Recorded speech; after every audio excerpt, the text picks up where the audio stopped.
Bonjour à tous. Alors, si vous construisez une startup, vous avez certainement dû vous poser la question, est-ce que je devrais stocker et héberger ma solution sur un cloud? Typiquement Amazon Web Services, Microsoft Azure, Google Cloud ou IBM. En fait, la raison pour laquelle vous pourriez être intéressé à aller sur ce type d'architecture est vraiment technique et je vais vous l'expliquer dans l'épisode d'aujourd'hui. Avant tout, déjà, il faut comprendre qu'une application, c'est un bout de code, c'est des lignes de code qui doivent être exécutées sur un serveur et ensuite qui vont permettre à un utilisateur d'accéder à ces données-là. Ces données-là, pour qu'elles puissent être disponibles, il faut automatiquement que l'application tourne et qu'elle soit disponible sur ce serveur-là. Donc en mode classique, en mode hébergeur classique, vous allez acheter un serveur ou un serveur virtuel. Votre hébergeur va s'assurer que ce serveur virtuel tourne et vous allez poser votre application dessus. Globalement, c'est aussi simple que ça. Sauf que quand on va vouloir partir sur du cloud, on va avoir quelque chose de beaucoup plus évolué. C'est-à-dire qu'au lieu d'avoir à gérer notre propre serveur, on va créer potentiellement juste un petit fichier zip ou un dossier qui contiendra notre code source. On va les donner à l'hébergeur et on va lui dire « Débrouille-toi, il faut que mon application, elle tourne 24 heures sur 24. Et si jamais il y a quoi que ce soit qui arrive, des crashs sur l'application, des crashs au serveur, tu les redémarres, tu relances, il faut que ça tourne. » Et en gros, c'est un énorme avantage d'utiliser des solutions de type AWS, etc. parce que ça vous permet d'éviter d'avoir un ingénieur à dispo 24 heures sur 24 pour vous assurer que votre application elle tourne. Vous savez que leurs architectures, elles se redémarrent automatiquement. Vous savez que si jamais il y a un bug, ça redémarre la plupart du temps, sauf si c'est vraiment un bug logiciel. Mais la plupart du temps, il y a vraiment, on a vraiment un niveau de fiabilité qu'on ne peut pas obtenir sur un hébergeur classique. Et là où c'est de plus en plus intéressant, c'est que c'est aussi ultra scalable. Je m'explique. Vous avez deux types de scalabilité possibles sur les solutions cloud.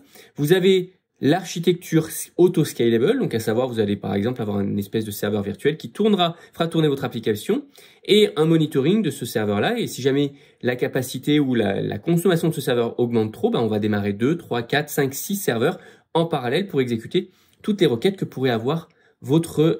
pourrait nécessiter votre service. Ça, c'est une des solutions.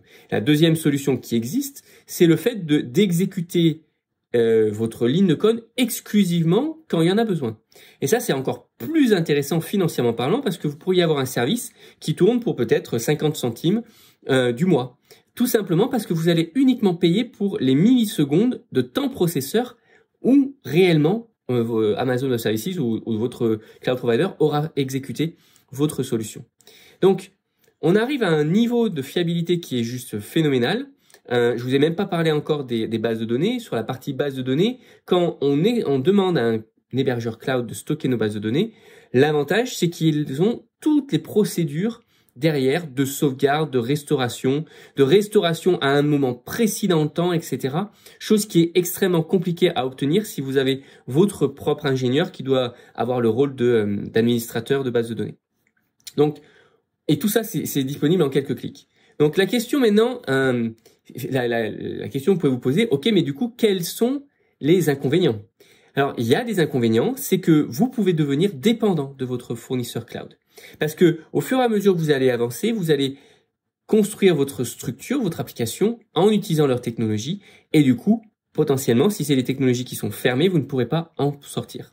Donc, ma recommandation, c'est de veiller à utiliser uniquement les technologies open source qui, la plupart du temps, sont disponibles sur les fournisseurs cloud. Donc, si vous utilisez un certain type de base de données, un certain type de serveur d'application, etc., veillez à utiliser des langages et des applications et des bases de données qui sont open source. Comme ça vous permet de pouvoir demain migrer sur un autre cloud provider ou de pouvoir migrer sur votre propre infrastructure si jamais votre industrie l'exige, si vous vous vendez à des grands industriels avec du gros secret